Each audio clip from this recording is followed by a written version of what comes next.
all our products, all our processes, and all our services must reflect first and foremost our customers' needs. Now that becomes our biggest mantra in the company, where if the customer needs change tomorrow, we have to change our product offering. What does that mean? Flexible manufacturing. Flexible in the sense that we can change towards customers' needs. If they are not eating something tomorrow and they've changed to something else, we need to move that too. You can't say, oh, you know, these customers are no good, they're not consuming now, and therefore we're losing. There's no blame game, number one. Number two, we employ Kaizen practices. Kaizen practices are continual improvement. Continual improvement means being lean, first of all. Lean means you remove all forms of wastage. Now, it's not just forms of wastage as in physical waste, as an environment, but also in processes. And it's so easy to do it for the insurance industry. If you look at each and every thing of your processes, you can remove a lot of wastage. Now, first and foremost, we had to get to wear the specs. So we had to wear the right lenses for that. We got a lot of training done for Kaizen, and that made all our people more aware of Kaizen in terms of, hey, what do we look at? So you remove, it's called Muda, Mura, and Muri. Muda means anything that does not add value to customers, remove it, it's not required. Second thing is consistency, which means Mura, which means whenever you offer products or services, they must always be consistent. They must not always say, oh, we got a high, now we got a low, we're doing well, we're doing worse. So that was important. Some people call it Six Sigma, it's the same thing. So when that happened, I think what happened is a lot of people's mindsets changed within the company and said, we operate at world class. And that brought us to world class. Now when we're operating there, then you have to say, fine, what new products can we talk about with customers? How are people's habits changing? So you've got to go and study. It's called KYC. KYC means know your customer, know your consumer.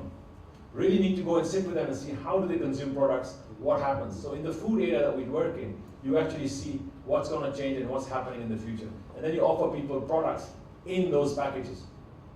Now when you take the salary that people get in Kenya, some people pay monthly, right? Probably most people pay monthly.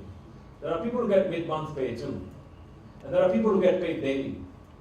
And there are some people who get paid weekly. So when you look at that and you go and study their shopping baskets, the shopping baskets differ. The person who gets end of month salary goes for once a month shopping, right? Or twice a month shopping. Their shopping basket is composed of different things, they store some products. The person who gets daily wage buys in a small packet, buys from a kiosk, and buys what they need every day on a need-to-know basis. So we have to create packages and products for every single pocket. And in that manner, we said we will now be able to proliferate the top end of the market and the bottom end of the market. Our philosophy was simple. We said, wherever there are people, there's a market. We must address them. We're not saying we're only here for the bottom of the pyramid, middle, or top. We've got a product for every pocket. We're now looking at growth in adjacencies, which means a lot more of other FMCG products, and that will soon come. But in that sense, I think employing growth strategies, number one. Number two, having a focus to say there is always a better way, find it. And continual improvement all the time. Global management practices. We have ISO 9000, which is your quality management system. We're certified for the last 10 years. We're certified for ISO 14000, which is your environmental management systems, completely certified for the last 12 years. We've got ISO 18000, which is occupational health and safety. We approach those on international standards, certified for the last 6 years. We've now got HACCP, which is ISO 22000, which makes sure that food industries are very clean. That's again 5 years now, we got certification. So we operate at world-class standards where people look at it. But in the same field, we keep on improving ourselves. In this manner, we focus on growth all the time. And we're a local company, born from here, coming out from here. Therefore, our vision is to grow this market bigger. When you see multinationals and operating as a multinationals come from the outside in. So their view is about which country do they go, where do they go. Our decision making is localized, and therefore there's a big difference. And the other thing is, what does a multinational have that we don't have? When you look at that, we're looking at global practices, we adopt them here.